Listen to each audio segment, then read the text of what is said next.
Pusa oh. Talagang nililinis niya muna yung ano niya, pagdudumihan. Ayan. Sorry sa mga nag-aalmusal.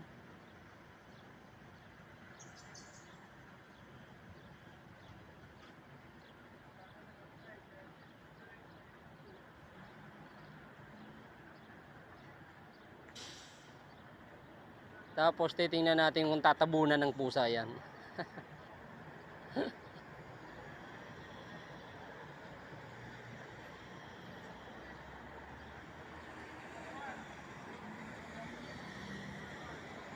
Ayun, galing ng pusa, tinabunan. Tinabunan niya yung dumi niya. Tatabunan niya.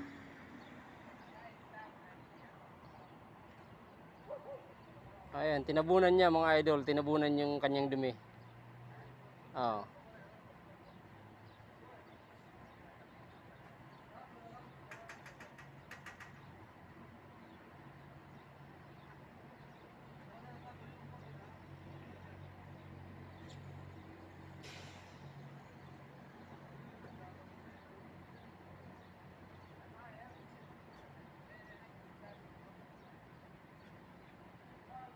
Pasensya na sa mga kumakain dyan mga idol. Ang cute kasi ng pusa. Kaya binidyo ko siya.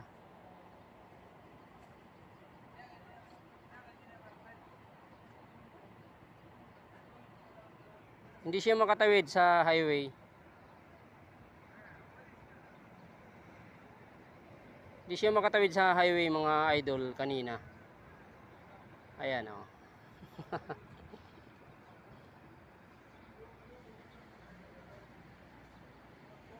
Tatawid siya na siya dun sa kabila. Hindi siya makatawid.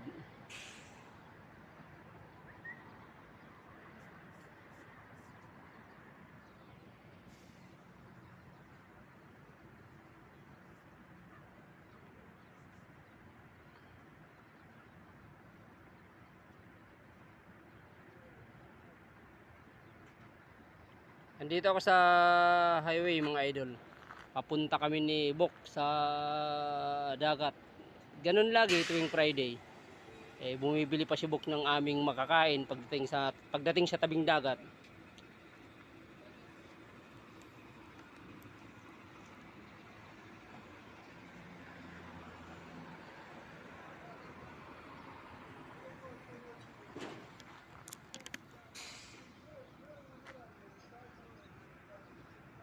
Ayun na yung maamong pusa.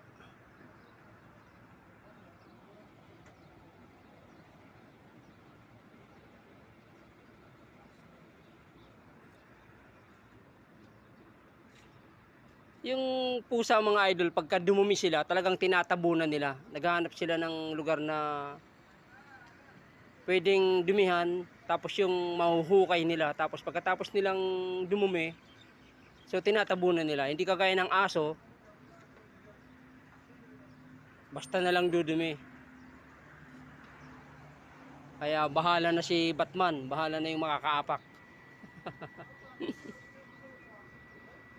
May tumigil na bus mga idol dito. Delivery truck. Punong-puno ng mga bagong sasakyan na pang-deliver. Ayan, medyo malayo siya sa akin. Pinalaki ko na lang.